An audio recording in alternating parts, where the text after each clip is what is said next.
அனைவருக்கும் வணக்கம். நம்ம இந்த வீடியோவில் ஜாவாவில் ஸ்ட்ரிங்ஸ்னா என்னன்னு நம்ம வந்து பார்க்கலாம். ஸோ ஸ்ட்ரிங்ன்றது பார்த்தீங்கன்னா ஒரு டேட்டா டைப் கிடையாது. அதை நான் வந்து ஃபஸ்ட்டே சொல்லிடுறேன். ஸோ ப்ரிமிட்டிவ் டேட்டா டைப்ஸ் நம்ம என்னென்னது, இன்ட்டு, ஃப்ளோட்டு, கேரு, பூலியன், இது எல்லாமே பார்த்தீங்கன்னா நமக்கு வந்து primitive data types and double கூட நம்ம வந்து சொல்லிக்கலாம். ஸோ இது போக இன்னும் நிறைய ஆகுது, பைட்டு, லாங்கு, ஷார்ட்டு, இது எல்லாமே பார்த்தீங்கன்னா உங்களுக்கு ப்ரிமிட்டிவ் டேட்டா டைப்ஸ். பட் ஸ்ட்ரிங்ன்றது பார்த்தீங்கன்னா உங்களுக்கு டேட்டா டைப் கிடையாது. ஸ்ட்ரிங்ன்றது பார்த்தீங்கன்னா ஒரு கிளாஸ். ஸோ இங்கே பப்ளிக் ஸ்டாட்டிக் வாய்டு மெயின்லேயே பார்த்தீங்கன்னா நீங்கள் ஸ்ட்ரிங் ஏஆர்ஜிஎஸ், ஒரு ஏஆர்ஜிஎஸ்ன்றது அரே நேம், ஒரு ஸ்ட்ரிங் அரே நீங்கள் ஆர்குமெண்ட்டாக நீங்கள் வந்து பாஸ் பண்ணியிருக்கீங்க. பார்த்தீங்கன்னா string class represents character strings அப்படின்னு வந்து கொடுத்துருக்காங்க. ஸோ ஒரு சீக்வன்ஸ் ஆஃப் கேரக்டர்ஸை நீங்கள் வந்து என்க்ளோஸ் பண்ண, உதாரணத்துக்கு பார்த்தீங்கன்னா இப்போ ஏன்னு ஒரு சிங்கிள் கேரக்டரை நீங்கள் ஸ்டோர் பண்ணால் நீங்கள் என்ன பண்ணுவீங்க, ஒரு கேரக்டர் டேட்டா டைப் நீங்கள் போவீங்க. இப்போ நான் அதில் ஏபின்னு போட முடியுமா சார்ன்னு கேட்டிங்கன்னா போட முடியாது. கேரக்டரில் ஒன்றே ஒன்று தான் இருக்கணும். அப்போ நான் மல்டிபிள் கேரக்டர் ஸ்டோர் பண்ணோம், ஏபிசிடி இதை நான் ஸ்டோர் பண்ணணும்னா நம்ம டபுள் கோட்ஸில் நம்ம வந்து கொடுப்போம். ஸோ எந்த இது ஜாவாவில் டபுள் கோட்ஸில் இருந்தாலும் அதுக்கு பேர் வந்து ஸ்ட்ரிங்னு சொல்லுவாங்க. ஸோ இப்போ இந்த ஸ்ட்ரிங் டேட்டா டைப் ஸ்ட்ரிங் கிளாஸை நம்ம எப்படி கிரியேட் பண்ணுறது, ஸோ அதுதான் நம்ம வந்து பார்க்க போகிறோம். ஓகேவா?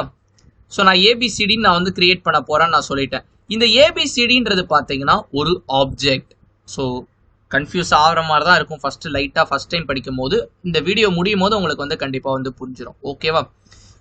ஸ்ட்ரிங்கை பார்த்தீங்கன்னா ரெண்டு விதமாக கிரியேட் பண்ணலாம். ஸோ நான் ஸ்ட்ரிங்கு கிளாஸ்ன்னும் போது உங்களுக்கு என்ன ஞாபகம் வந்திருக்கும் உங்கள் மைண்டில், நியூ கீவேர்டு யூஸ் பண்ணி நம்ம ஆப்ஜெக்ட் கிரியேட் பண்ணுவோம்னு உங்களுக்கு தெரிஞ்சிருக்கும். ஸோ ஃபர்ஸ்ட் அதை நான் உங்களுக்கு கற்றுத்தரேன்.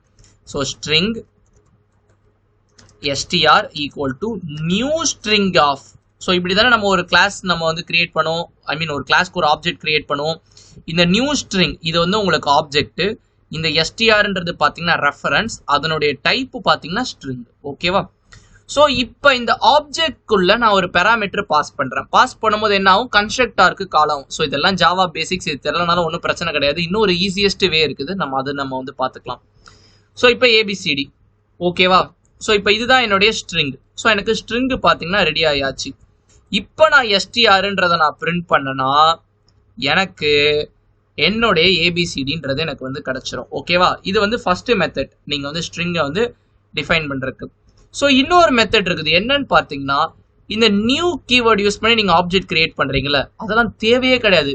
உங்களுக்கு இம்ப்ளிசிட்டாக உங்களுக்கு வந்து ஆப்ஜெக்ட் கிரியேட் ஆகும். எப்படின்னா string s equal to hello. So நீங்கள் நியூ ஸ்ட்ரிங்னு சொல்லிட்டு எக்ஸ்பிளிசிட்டாக இங்கே நீங்கள் ஆப்ஜெக்ட் கிரியேட் பண்ணுறீங்க. அகைன் நான் சொன்ன ஸ்ட்ரிங் வந்து கிளாஸ்னு. So we have to deal with object. So நீங்கள் இங்கே ரைட் ஹேண்ட் சைடில் கொடுக்குறீங்களா, அது எல்லாமே ஆப்ஜெக்ட்.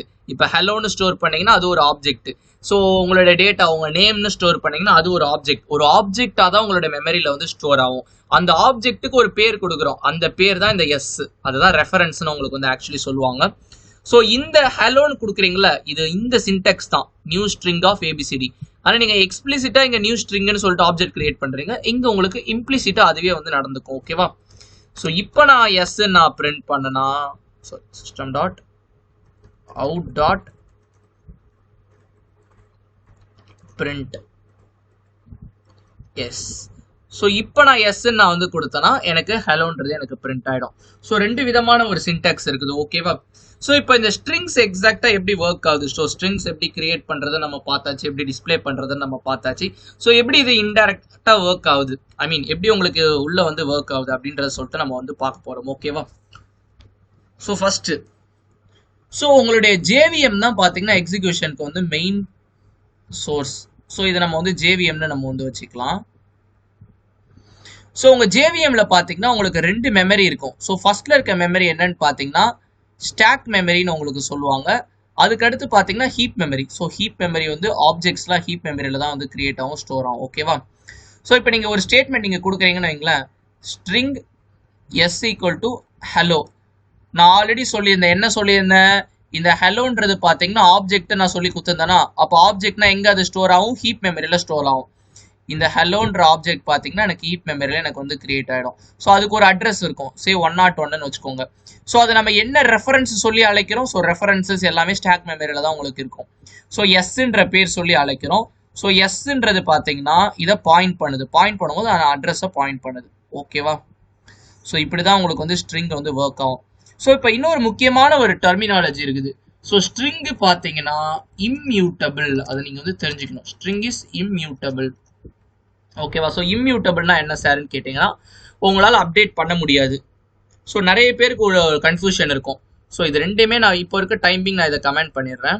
ஸோ இப்போ ஸ்ட்ரிங் எஸ்ஸில் ஹெலோன்னு இருக்குது இல்லை, இப்போ நான் அதே எஸ்ஸை பார்த்தீங்கன்னா நான் ஏபிசிடின்னு நான் மாற்றிட்டு இப்போ நான் எஸ்ஸை பிரிண்ட் பண்ணுறேன்.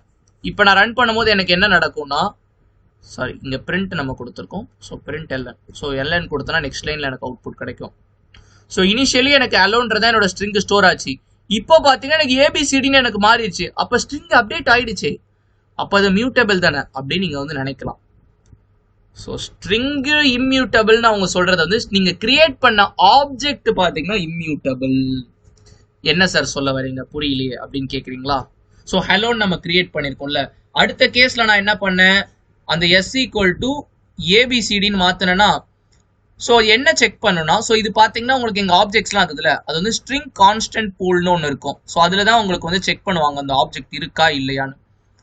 ஸோ இப்போ ஏபிசிடின்னு பார்த்தோன்னே ஆல்ரெடி ஸ்ட்ரிங் கான்ஸ்டன்ட் பூலில் ஏபிசிடி இருக்கான்னு பார்க்கும். ஸோ நம்ம கிட்ட ஹெலோன்ற ஆப்ஜெக்ட் மட்டும் தான் இருக்குது, ஏபிசிடி இல்லை. ஸோ ஒரு ஆப்ஜெக்ட் வந்து கிரியேட் ஆகிடும் ஏபிசிடின்னு. ஸோ அதுக்கு ஏதோ ஒரு அட்ரஸ் இருக்கும். ஸோ இந்த அட்ரஸ்லாம் நான் உங்களுக்கு புரியறதுக்காக தான் எடுக்கிறேன். ஸோ 102ன்னு வச்சுக்கலாம். ஸோ அந்த ஆப்ஜெக்ட் கிரியேட் ஆனோட எஸ்ன்றதை பார்த்தீங்கன்னா நம்ம ஏபிசிடிக்கு நம்ம பாயிண்ட் பண்ணி விட்டுறோம். ஸோ எஸ் வந்து நோ லாங்கர் ஹெலோவை வந்து பாயிண்ட் பண்ணல, அதுக்கு பதிலாக எஸ் எதை பாயிண்ட் பண்ணுதுன்னா உங்களுக்கு இந்த ஏபிசிடின்றத பாயிண்ட் பண்ணுது, அதாவது 102ன்றத பாயிண்ட் பண்ணுது. எதனால அவங்க இம்மியூட்டபிள்னு சொல்றாங்கன்னா, மியூட்டபிள்னா என்ன தெரியுமா மீனிங், இந்த ஹெலோன்னு இருக்குது அதே மெமரி லொகேஷன்ல ஹெலோக்கு பதிலாக ஏபிசிடின்னு மாறணும். ஸோ அதுக்கு பேர் தான் வந்து மியூட்டபிள். இங்க பாத்தீங்கன்னா அதே மெமரி லொகேஷன்ல மாறல, புதுசா ஒரு ஆப்ஜெக்ட் கிரியேட் ஆயிட்டு அந்த ஆப்ஜெக்ட் உங்களோட ரெஃபரன்ஸ் வேரியபிள் வந்து பாயிண்ட் பண்ணுது. ஓகேவா? அதாவது இந்த ஆப்ஜெக்ட் எதுவுமே போல, ஜஸ்ட் நம்ம பாயிண்ட் பண்றதை மட்டும் எடுத்து விட்டோம். ஸோ இந்த ஆப்ஜெக்ட் பார்த்தீங்கன்னா இம்மியூட்டபிள். அப்ப இதுக்கான மெமரி வேஸ்டா தானே சார் ஆகும்னு கேட்டீங்கன்னா, நீங்க யூஸே பண்ணாமலே இருந்தீங்கன்னா கார்பேஜ் கலெக்டார்னு ஒன்று ஜாவால இருக்கும். ஸோ பை டிஃபால்ட்டா இருக்கும் கார்பேஜ் கலெக்ஷன் சொல்லிட்டு. ஸோ அது பார்த்தீங்கன்னா இது வந்து எடுத்துக்கும். ஸோ நீங்க எக்ஸ்பிளிசிட்டா பண்ணணும்னாலும் பண்ணலாம், அதுக்கு ஃபைனலைஸ் அப்படி ஒரு சில ஃபங்க்ஷன்ஸ் கீவேர்ட்ஸ்லாம் இருக்குது. ஸோ அதை பத்தி நம்ம வந்து பார்க்கலாம். ஓகேவா? ஸோ இப்போ என்னோட இன்னொரு கேள்வி இருக்குது. ஸோ இப்போ ஸ்ட்ரிங், ஸோ இப்போ வரைக்கும் இந்த ஏபிசிடின்றதே இருக்கட்டும். ஓகேவா? இப்போ string S2 equal to ABCD. இப்போ என்ன பண்ணோம், நான் ஆல்ரெடி உங்களுக்கு சொல்லி கொடுத்துருந்தேன், ஒரு ஆப்ஜெக்ட் கிரியேட் ஆகும்போது ஸ்ட்ரிங் கான்ஸ்டன்ட் போல வந்து செக் பண்ணோம். ஸோ இப்போ ஏபிசிடின்னு இருக்குதான்னு பார்க்கும். எஸ் ஆல்ரெடி இருக்கு. ஸோ அப்போ புதுசாலாம் ஆப்ஜெக்ட் கிரியேட் பண்ணாது, இந்த S2ன்ற ஒரு புது ரெஃபரன்ஸ் வேரியபிள் சேம் அதே ஆல்ரெடி இருக்கதையே பாயிண்ட் பண்ணிக்கும். ஓகேவா? ஸோ இதுதான் பார்த்தீங்கன்னா ஸ்ட்ரிங் எப்பவுமே இப்படி தான் உங்களுக்கு வந்து ஒர்க் ஆகும். ஸோ ஏன் ஸ்ட்ரிங் இம்மியூட்டபிள்னு உங்களுக்கு புரிஞ்சுது இல்லை, ஏன்னா இந்த ஹெலோன்ற ஆப்ஜெக்ட் அதே மெமரி லொகேஷன்ல நமக்கு வந்து சேஞ்ச் வந்து நடக்கல. ஸோ இதை டெக்னிக்கலாக எப்படி சொல்லுவாங்கன்னா, cannot modify on same memory locations. ஓகேவா? ஸோ இப்போ என்னது மெமரி வேஸ்ட் ஆகுது, பட் ஆனால் நம்ம கார்பேஜ் கலெக்ஷன் ஒரு கான்செப்ட் இருக்கிறதுனால நம்ம அந்த மெமரியுமே நம்ம வந்து யூட்டிலைஸ் பண்ணிக்கலாம். ஓகேவா? ஸோ ஸ்ட்ரிங்ஸ் இப்படி தான் ஒர்க் ஆகுது. ஸோ இந்த வீடியோவில் நம்ம பேசிக்காக பார்த்தீங்கன்னா ஸ்ட்ரிங் எப்படி கிரியேட் பண்றது, ஸ்ட்ரிங் எப்படி பிரிண்ட் பண்றது, ஏன் ஸ்ட்ரிங் வந்து இம்மியூட்டபிள், இது மட்டும் தான் நம்ம பார்த்துருக்கோம். ஸோ நெக்ஸ்ட் வீடியோவில் நம்ம என்ன பார்க்கலாம்னா, இந்த ஸ்ட்ரிங் கிளாஸ்க்குன்னு சில மெத்தட்ஸ்லாம் இருக்குது. இப்போ நம்ம எஸ் ஈக்குவல் டு ஏபிசிடின்னு போட்டோம்ல, இப்போ நீங்கள் எஸ் கத்து டாட் வச்சிங்கன்னா அந்த கிளாஸ்ல இருக்க எல்லா மெத்தட்ஸும் நீங்கள் வந்து ஆக்சஸ் பண்ணிக்கலாம். ஏன்னா எஸ்ன்றது ரெஃபரன்ஸ் தானே, ரெஃபரன்ஸ் யூஸ் பண்ணி நீங்கள் மெத்தட்ஸ் வந்து ஆக்சஸ் பண்ணிக்கலாம். ஸோ இவ்வளோ மெத்தட்ஸ் இருக்குது. இதில் இம்பார்ட்டண்ட்டான மெத்தட்ஸ், ஸோ இதெல்லாம் உங்களுக்கு கண்டிப்பாக தெரிஞ்சிருக்கணுன்ற மெத்தட்ஸ். ஸோ எல்லாமே நம்ம நெக்ஸ்ட் வீடியோவில் நம்ம வந்து பார்க்கலாம். அதே மாதிரி பார்த்தீங்கன்னா ஸ்ட்ரிங் இம்மியூட்டபிள்னு சொல்லியிருந்தேன்ல, ஸோ ஸ்ட்ரிங் மாதிரி இன்னும் 2 கிளாஸஸ் இருக்குது. ஸோ என்னென்ன கிளாஸஸ் எனக்கு இருக்குன்னா, ஸ்ட்ரிங் பஃபர்னு ஒன்று இருக்குது, ஸ்ட்ரிங் பில்டர்னு எனக்கு ஒன்று இருக்குது. என்ன இருக்குது? String buffer, string builder. இந்த 2 கிளாஸை பற்றியே நம்ம வந்து பார்க்கலாம். இந்த ரெண்டுமே பார்த்தீங்கன்னா மியூட்டபிள் ஸ்ட்ரிங்ஸ் நீங்கள் வந்து கிரியேட் பண்ணிக்கலாம் இந்த 2 கிளாஸ் யூஸ் பண்ணி. ஓகேவா? ஸோ இதை பற்றி நம்ம வந்து பார்க்கலாம். ஸோ நெக்ஸ்ட் வீடியோவில் நம்ம ஸ்ட்ரிங் கிளாஸை முடிச்சிடலாம். ஸோ நெக்ஸ்ட் நம்ம அந்த 2 இதை பற்றி நம்ம வந்து பார்க்கலாம். ஸோ இந்த வீடியோ உங்களுக்கு புரிஞ்சிருந்துச்சுன்னா இந்த வீடியோக்கு ஒரு லைக் பண்ணிக்கோங்க, உங்கள் ஃப்ரெண்ட்ஸ்க்கும் ஷேர் பண்ணிக்கோங்க. நெக்ஸ்ட் வீடியோவில் உங்களை சந்திக்கிறேன். ஸோ பிளேலிஸ்ட்டோட லிங்க் டிஸ்கிரிப்ஷனில் கொடுக்குறேன், நீங்கள் லேர்ன் பண்ணால் நம்ம பிளேலிஸ்ட்டை பார்த்தே லேர்ன் பண்ணிக்கோங்க. So thank you.